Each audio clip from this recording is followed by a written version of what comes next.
Confessions de saint Augustin. Aujourd'hui, nous entrons dans le livre 3. C'est un livre très dense, parfois assez complexe. Donc j'ai fait un choix pour vous. J'ai sélectionné certains passages.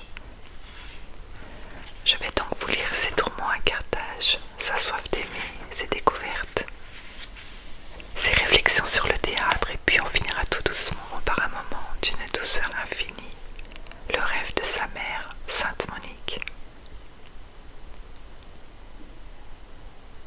Alors détendez-vous, oubliez tout le reste, on part à Carthage avec lui. Amour impur. Je vins à Carthage, où bientôt j'entendis bouillir autour de moi la chaudière des sales amours. Je n'aimais pas encore, et j'aimais à aimer, et par une indigence secrète, je m'en voulais de n'être pas encore assez indigent. Je cherchais un objet à mon amour, aimant à aimer, et je haïssais ma sécurité, ma voie exempte de pièges.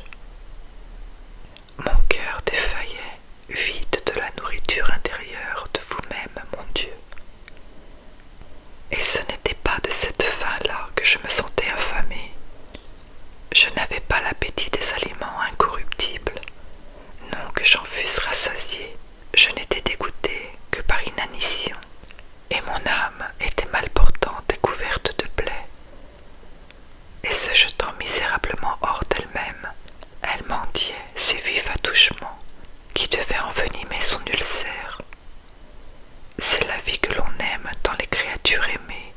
Être aimé m'était encore plus doux quand la personne aimante se donnait tout à moi. Je souillais donc la source de l'amitié des ordures de la concupiscence. Je couvrais sa sérénité du nuage infernal de la débauche. Hideux et infâme dans la plénitude de ma vanité, je prétendais encore à l'urbanité élégante. Et je tombais dans l'amour où je désirais être pris, ô mon Dieu, ô ma miséricorde, de quelle amertume votre bonté a assaisonné ce miel. Je fus aimé, j'en vins au lien secret de la jouissance, et joyeux, je me lançai dans un réseau d'angoisse pour être bientôt livré aux verges de fer brûlantes de la jalousie, des soupçons, des craintes, des colères et des querelles. Théâtre. Je me laissai ravir au théâtre, plein d'images de mes misères et d'aliment à ma flamme. Mais qu'est-ce donc? Et comment l'homme veut-il s'apitoyer au spectacle des aventures lamentables et tragiques qu'il ne voudrait pas lui-même souffrir? Et cependant, spectateur, il veut en souffrir de la douleur, et cette douleur même est son plaisir. Qu'est-ce donc, sinon une pitoyable maladie d'esprit? Car notre émotion est d'autant plus vive que nous sommes moins guéris de ces passions, quoique pâtir s'appelle misère et compatir miséricorde.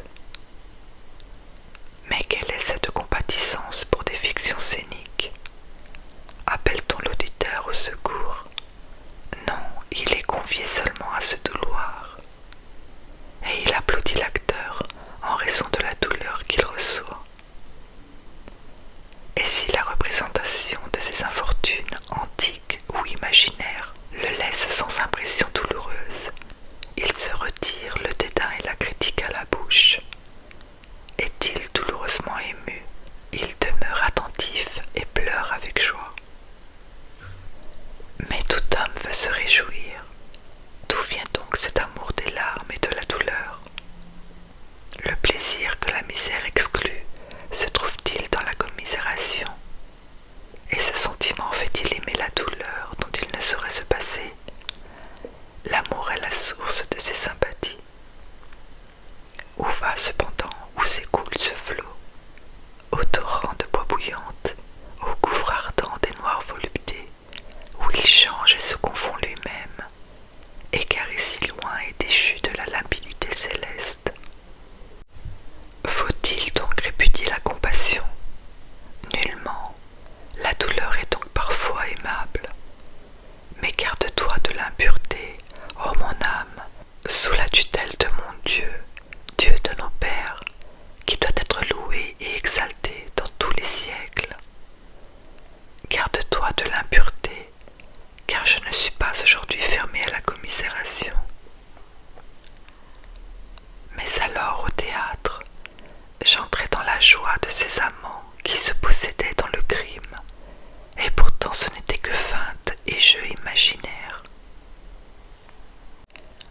qu'ils s'étaient perdus l'un pour l'autre, je me sentais comme une compatissante tristesse, et pourtant je jouissais de ce double sentiment. Aujourd'hui, j'ai plus en pitié la joie dans le vice que les prétendues souffrances nées de la ruine, d'une pernicieuse volupté et de la perte d'une félicité malheureuse. Assurément, c'est là une compassion vraie, mais la douleur n'y est plus un plaisir, car si la charité approuve celui qui plaint douloureusement un affligé, néanmoins, une pitié vraiment fraternelle préférerait qu'il n'y eût point une douleur à plaindre. Et en effet, la bonne volonté ne saurait pas plus vouloir le mal que le vrai miséricordieux désirait qu'il y ait des misérables pour exercer sa miséricorde. Il est donc certaines douleurs permises, il n'en est point que l'on doive aimer. Ainsi, Seigneur, mon Dieu, vous qui aimez les âmes d'un amour infiniment plus pur que nous, votre compassion pour elles est d'autant plus incorruptible que vous ne sentez l'atteinte d'aucune douleur. Mais l'homme en est-il capable? Malheureux que j'étais, j'aimais à me douloir et je cherchais des sujets de douleur. Dans ces infortunes étrangères et fausses, ces infortunes de saltimbanque, jamais le jeu d'un histrion ne me plaisait, ne m'attachait par un charme plus fort que celui des larmes qui jaillissaient de mes yeux. Faut-il s'en étonner? Pauvre brebis égarée de votre troupeau et impatiente de votre houlette, j'ai découvert d'une lèpre honteuse. Et voilà d'où venait mon amour pour ces douleurs, non toutefois jusqu'au désir d'en être pénétré plus avant, car je n'eusse pas aimé souffrir ce qui me plaisait à voir. Mais ces récits, ces fictions m'effleuraient vivement la chair, et comme l'ongle envenimé, elles soulevaient bientôt une brûlante tumeur, distillant le pu et la sanie. Telle était ma vie. Était-ce une vie, oh mon Dieu? Insolence de la jeunesse de Carthage. Et votre miséricorde fidèle planait de loin, les ailes étendues sur moi. En quelle dissolution ne me suis-je pas consumé? Loin de vous, j'ai suivi une curiosité sacrilège qui m'amena au plus profond de l'infidélité, au culte trompeur des démons, à qui j'offrais comme un sacrifice de mes actes criminels. Et dans tout, je sentais votre fouet. N'ai-je pas osé, même pendant la célébration d'une solennité sainte, dans votre sanctuaire, convoiter l'impudicité et marchander des fruits de mort? Votre main alors s'est apaisantie davantage sur moi, mais non en raison de ma faute, ô mon Dieu, mon immense miséricorde, mon refuge contre ces épouvantables pécheurs, avec qui je m'égarais présomptueux, la tête haute, toujours plus loin de vous, aimant mes voies et non les vôtres, aimant ma liberté d'esclave fugitive. Ces études prétendues honnêtes avaient leur aboutissant au forum de la chicane, et j'aspirais à me distinguer là où les succès se mesurent au mensonge. Tel est l'aveuglement des hommes, et cet aveuglement même, il s'en glorifie. Et déjà je l'emportais à l'école du rhéteur, et ma joie était superbe, et j'étais gonflé de vent.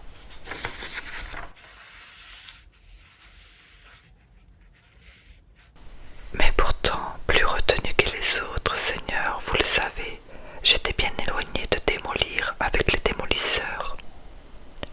Et je vivais avec eux, impudent dans ma pudeur, puisque je n'étais pas comme eux.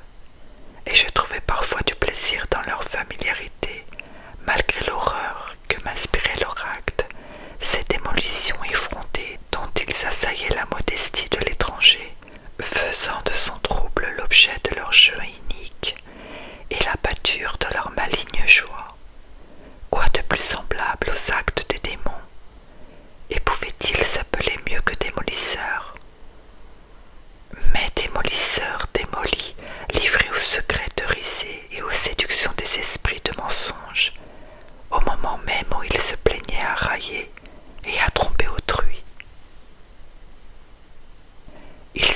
passionne pour la sagesse à la lecture de l'Hortensius de Cicéron. C'est en telle compagnie que dans un âge encore tendre, j'étudiais l'éloquence où je désirais exceller, à malheureuse et damnable fin, les joies de la vanité humaine. Et l'ordre suivi dans cette étude m'avait mis sous les yeux un certain livre de Cicéron, dont on admire plus généralement la langue que le cœur. Ce livre contient une exhortation à la philosophie, c'est l'Hortensius. Sa lecture changea mes sentiments. Elle changea les prières que je vous adressais à vous-même, Seigneur. Elle rendit tout autre mes vœux et mes désirs. Je ne vis soudain que bassesse dans l'espérance du siècle, et je convoitais l'immortelle sagesse avec un incroyable élan de cœur, et déjà je commençais à me lever pour revenir à vous, car je ne songeais plus à raffiner mon langage, unique fruit que payait pour un fils de 19 ans les épargnes de ma mère, veuve depuis plus de 2 années. Non, je ne rapportais plus à la vanité du langage la lecture de ce livre. Il m'avait persuadé ce qu'il disait et non pas son bien dire. Oh, comme je brûlais, mon Dieu, comme je brûlais de revoler de la terre à vous, et je ne savais pas ce que vous faisiez en moi, car la sagesse est en vous, et ce n'est que l'amour de la sagesse, nommée par les Grecs philosophie, que cette lecture allumait en moi. Il est des hommes qui se servent de la philosophie pour tromper, et de ce nom si grand, si séduisant, si vénérable, ils colorent et fardent leurs erreurs. Et tous les prétendus sages de son temps ou des siècles antérieurs, l'auteur de l'Hortensius les note et les montre du doigt, rendant sans le vouloir témoignage à l'avertissement salutaire que votre esprit a publié par votre saint et fidèle serviteur. Prenez garde que personne ne vous surprenne par la philosophie, par de vaines subtilités, selon les traditions des hommes, selon les principes d'une fausse science naturelle, et non selon le Christ. Car en lui habite corporellement toute la plénitude de la divinité. Et en ce temps, vous le savez, lumière de mon cœur, j'ignorais encore ces paroles de l'apôtre, et ce qui me plaisait uniquement en cette exhortation, c'est que ne proposant à mon choix aucune secte, mais la sagesse elle-même, quelle qu'elle fût, elle m'excitait à l'aimer, à la rechercher, à la poursuivre, à l'atteindre et à l'embrasser fortement. Et je brûlais, et je débordais d'enthousiasme. Une chose seule ralentissait un peu mes transports. Le nom du Christ n'était pas là. Ce nom, suivant le dessein de votre miséricorde, Seigneur, ce nom de mon Sauveur, votre Fils, avait été amoureusement bu par mon tendre cœur avec le lait même de ma mère, et il était demeuré au fond, et sans ce nom, nul livre, si rempli qu'il fût de beauté, d'élégance et de vérité, ne pouvait me ravir tout entier. Son mépris pour l'écriture. Je pris donc la résolution d'appliquer mon esprit à la Sainte Écriture et de connaître ce qu'elle était. Je le sais aujourd'hui, une chose qui ne se dévoile ni à la pénétration des superbes, ni à la simplicité des enfants. Entrée basse, voûte immense, partout un voile de mystère. Et je n'étais pas capable d'y entrer, ni de plier ma tête à son allure. Car alors je n'en pensais pas comme j'en parle aujourd'hui. Elle me semblait indigne d'être mise en parallèle avec la majesté cicéronienne. Mon orgueil répudiait sa simplicité, et mon regard ne pénétrait pas ses profondeurs. Et c'était pourtant cette écriture qui veut croître avec les petits. Mais je dédaignais d'être petit, et enflé de vaine gloire, je me croyais grand. Tombe dans l'erreur des manichéens. Aussi je rencontrais des hommes, aux superbes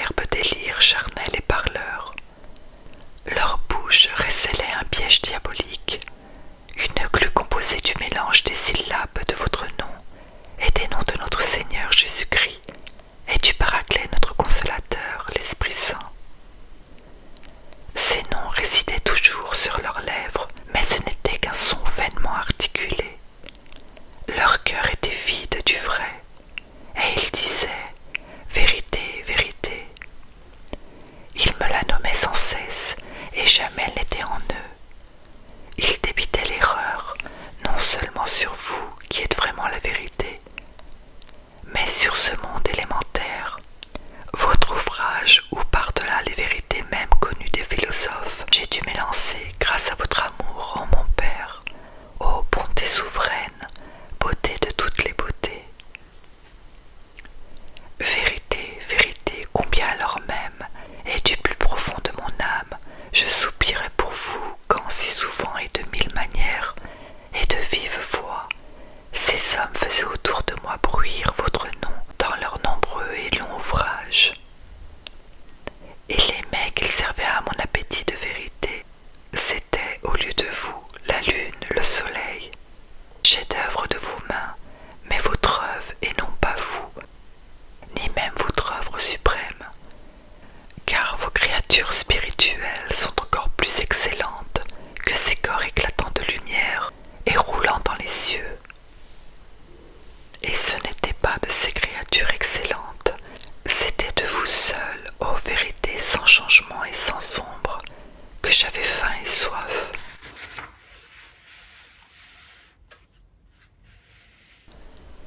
Et l'on ne présentait à ma table que de splendides fantômes. Et mieux eût valu attacher mon amour à ce soleil, vrai du moins pour les yeux, qu'à ces mensonges qui par les yeux trompent l'esprit.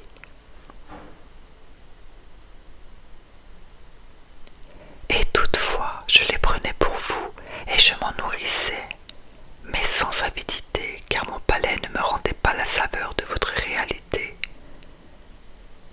Et vous n'étiez rien de toutes ces vaines fictions, où je trouvais moins aliment qu'épuisement.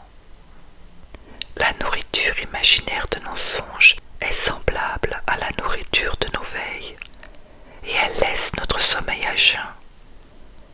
Mais ces vanités ne vous ressemblaient en rien, comme depuis votre parole me l'a fait connaître.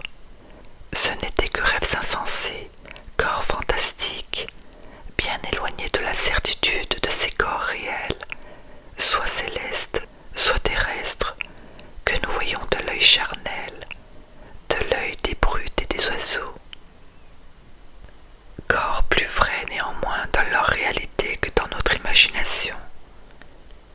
Mais combien notre imagination est plus vraie que cette induction chimérique qui se plaît à en soupçonner d'immense, d'infini, pur néant, dont alors je me rebaissais avide. Mais vous, mon amour, en qui je me meurs pour être fort, vous n'êtes ni ces corps que nous voyons dans les cieux, ni ceux que nous ne pouvons voir de si bas, car ils ne sont que vos créatures, et même ne résident pas au fait de votre création. Combien donc êtes-vous loin de ces folles conceptions, de ces chimères de corps qui n'ont aucun être, qui ont moins de certitude que les images mêmes des corps réels, entité plus certaine que ces images, et qui ne sont pas vous.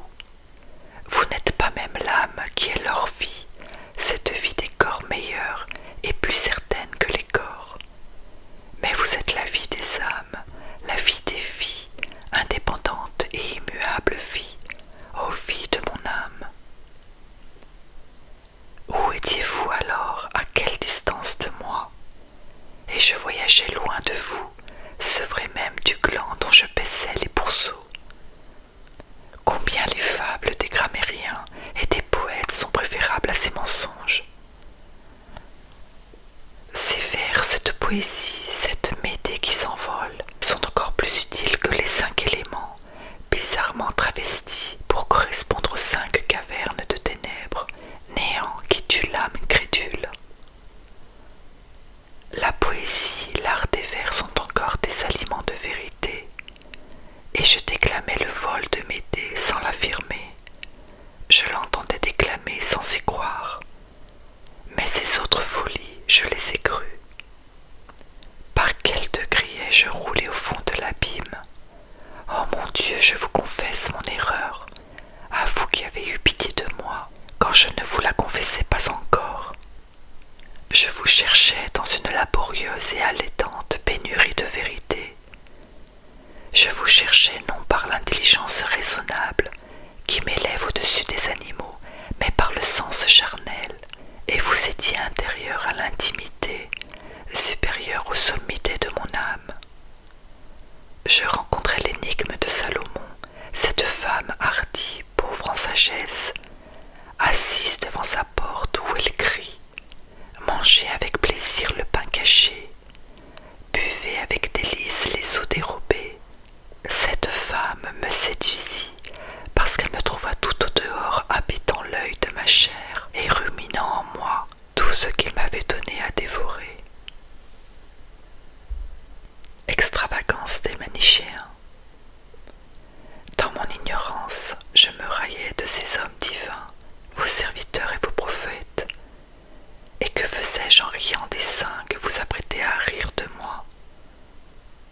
J'en étais venu peu à peu à la niaiserie de croire que la figue que l'on cueille et l'arbre maternel pleurent des larmes de lait, et que si un saint, selon Manès, eût mangé cette figue, innocent toutefois du crime de l'avoir cueillie, c'étaient des anges mêlés à son haleine, c'étaient même des parcelles de Dieu que dans les soupirs de l'horizon, la digestion de ce fruit rapportait à ses lèvres. Parcelle du Dieu souverain et véritable à jamais comprimée dans cette substance végétale. Si elle n'eussent été dégagée par la dent et l'estomac de l'élu. Malheureux, je croyais qu'il valait mieux avoir pitié des productions de la terre que des âmes pour qui elle produit. Car si d'autre qu'un manichéen m'eût demandé quelque chose pour apaiser sa faim, le fruit donné à cet homme m'eût paru comme dévoué au dernier supplice. Prière et larmes de sa mère. Et vous avez étendu votre main d'en haut, et de ces profondes ténèbres vous avez retiré mon âme, car devant vous, votre fidèle servante, ma mère, me pleurait avec plus de larmes que d'autres mères n'en répandent sur un cercueil. Elle voyait ma mort à cette foi, à cet esprit qu'elle tenait de vous, et vous l'avez exaucée, Seigneur, vous l'avez exaucée, et n'avez pas dédaigné ses larmes, dont le torrent arrosait la terre sous ses yeux partout où elle versait sa prière, et vous l'avez exaucée. Car d'où pouvait venir ce songe qui lui donna tant de consolation qu'elle m'accorda de partager sa demeure et sa table, dont naguère elle m'avait éloignée, dans l'aversion et l'horreur que lui inspiraient mes hérétiques blasphèmes. Elle se voyait debout sur une règle de bois, quand vient à elle un jeune homme rayonnant de lumière, serein, et qui souriait à sa douleur morne et profonde. Il lui demanda la cause de sa tristesse et de ses larmes journalières, de ce ton qui ne s'informe pas, mais qui veut instruire.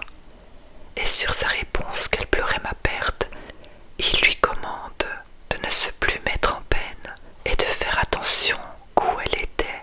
Là j'étais aussi, moi. Elle regarda et me vit à côté d'elle, sur la même règle debout. Oh, assurément vous aviez l'oreille à son cœur, bonté toute puissante, qui prenait soin de chacun de nous comme s'il était seul, de tous comme de chacun. Et nouveau témoignage de votre grâce, lorsqu'au récit de sa vision, je cherchais à l'entraîner vers l'espérance d'être un jour elle-même ce que j'étais. Elle me répondit sur l'heure sans hésiter. Non, il ne m'a pas été dit où il est, tu seras, mais il sera où tu es. Je vous confesse, Seigneur, mon souvenir, autant que ma mémoire me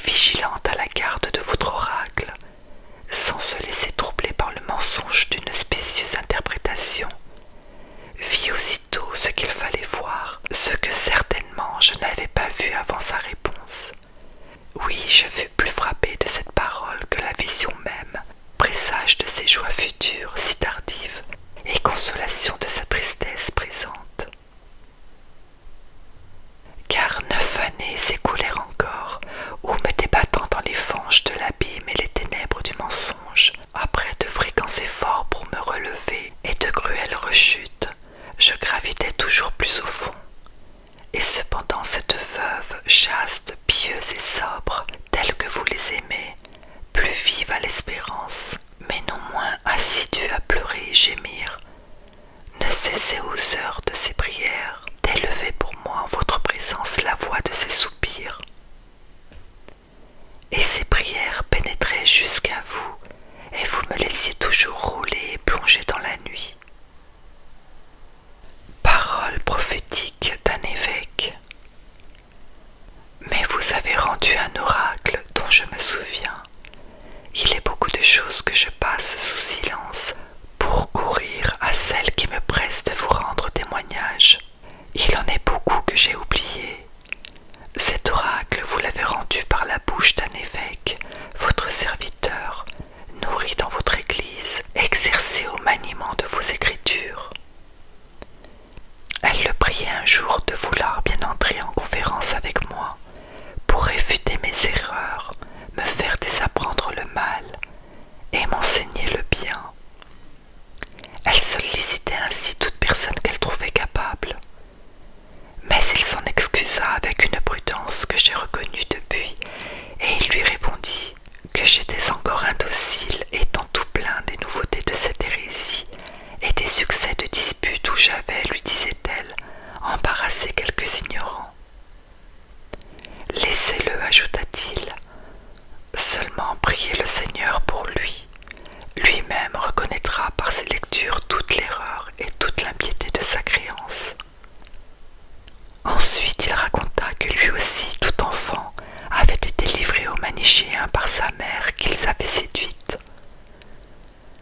qu'il avait non seulement lu mais transcrit de sa main presque tout leur ouvrage, et que sans dispute, sans lutte d'arguments, il avait vu tout à coup combien cette secte était à fuir. Il l'avait fui. Comme ma mère, loin de se rendre à ses paroles, le pressait